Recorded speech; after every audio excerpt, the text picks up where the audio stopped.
Hello అండి, అందరికీ welcome back to my channel. నేను మీ జ్యోతి. ఈరోజు అద్రిపోయే టమాటా రైస్ ఎలా చేయాలో చూసేద్దాం. ముందుగా అయితే మా ఛానల్ ఎవరైనా ఫస్ట్ టైం చూస్తుంటే ప్లీజ్ గైస్ లైక్ చేసి పక్కనున్న బెల్ ఐకాన్ని ప్రెస్ చేయండి.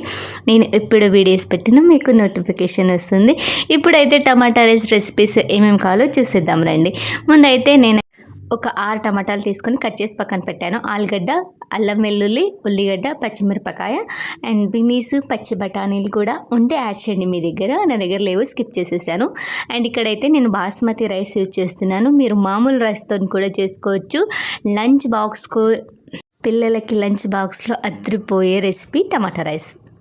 ముందుగా అయితే కుక్కర్లో 2 టేబుల్ స్పూన్ ఆయిల్ వేసుకొని ఆయిల్ హీట్ అయిన తర్వాత హోల్ గరం మసాలా వేసేసుకోవాలి. మంచిగా ఫ్రై అయిన తర్వాత ఉల్లిగడ్డ, పచ్చిమిరపకాయ, పక్కగా దంచుకున్న అల్లం వెల్లుల్లి పేస్ట్ అప్పటికప్పుడే దంచి వేయండి. చాలా స్మెల్ చాలా బాగుంటుంది.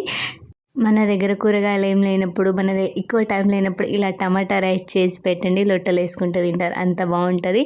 ఆ తర్వాత ఉల్లిగడ్డ, పచ్చిమిరపకాయ, అల్లం వెల్లుల్లి పేస్టు, ఆలుగడ్డ మంచిగా ఫ్రై అయిన తర్వాత టమాటాని యాడ్ చేసుకొని ఇంకా మంచిగా ఆయిల్లో ఫ్రై అవ్వనివ్వాలి. మా పిల్లలైతే చాలా ఇష్టంగా తింటారు. లంచ్ బాక్స్లో అయితే ఫేవరెట్ అనమాట వాళ్ళకి. ఇలా మంచిగా ఫ్రై అయిన తర్వాత ఇక్కడైతే టమాటాని యాడ్ చేయాలి. ముందుగా టమాటా యాడ్ చేస్తే మొత్తం మగ్గిపోతుంది కాబట్టి ఇవన్నీ మంచిగా ఫ్రై అయిన తర్వాత మనం టమాటాని యాడ్ చేయాలి.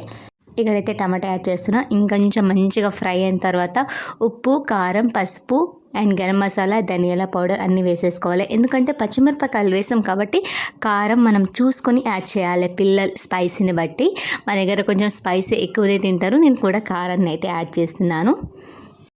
ఇక్కడ అన్నీ వేసి కొద్దిసేపు మగ్గిన తర్వాత ముందుగా అయితే నానబెట్టిన బాస్మతి రైస్ ఒక 2-3 కడిగి అప్పుడు వాటర్ అనేది వంపి రైస్ని మనం దీంట్లో యాడ్ చేసి మంచిగా కలుపుకోవాలి. ఇక్కడైతే నేనైతే 1 గ్లాస్ తీసుకున్నాను. 1.5 అయితే వాటర్ వేస్తున్నాను. అండ్ నిజంగా చాలా బాగా వచ్చిందండి రెసిపీ. డెఫినెట్గా ట్రై చేయండి. అండ్ మీరు ఎలా చేస్తారో నాకు కామెంట్ బాక్స్లో కామెంట్ చేయండి. ఇక్కడైతే కొద్దిసేపు మగ్గనివ్వాలి. అన్నిట్లో కొద్దిసేపు మగ్గిన తర్వాత వాటర్ అన్ని యాడ్ చేసి పైన కొత్తిమీర, కొద్దిగా నెయ్యి వేసి 3 విజిల్స్ వచ్చిన తర్వాత వేడిగా సర్వ్ చేసుకొని తింటే ఇంతే టమాటా రైస్. చాలా ఈజీగా చేసుకునే రెసిపీ అండ్ టేస్ట్ కూడా అదే మాదిరిగా ఉంటుంది. డెఫినెట్గా ట్రై చేయండి. అండ్ వీడియో ఎలా అనిపించిందో కామెంట్ బాక్స్లో కామెంట్ చేయండి. అండ్ వీడియో నచ్చితే ప్లీజ్ గైస్ లైక్ చేయండి, షేర్ చేయండి అండ్ కామెంట్ చేయండి. సబ్స్క్రైబ్ చేసుకోవడం అసలు మర్చిపోకండి. ఇలాంటి మంచి రెసిపీతో, ఫుడ్ రెసిపీతో మళ్ళీ మేము ఉంటానండి. బాయ్. మళ్ళీ ఒక ఫుడ్ రెసిపీతో కలుద్దాం.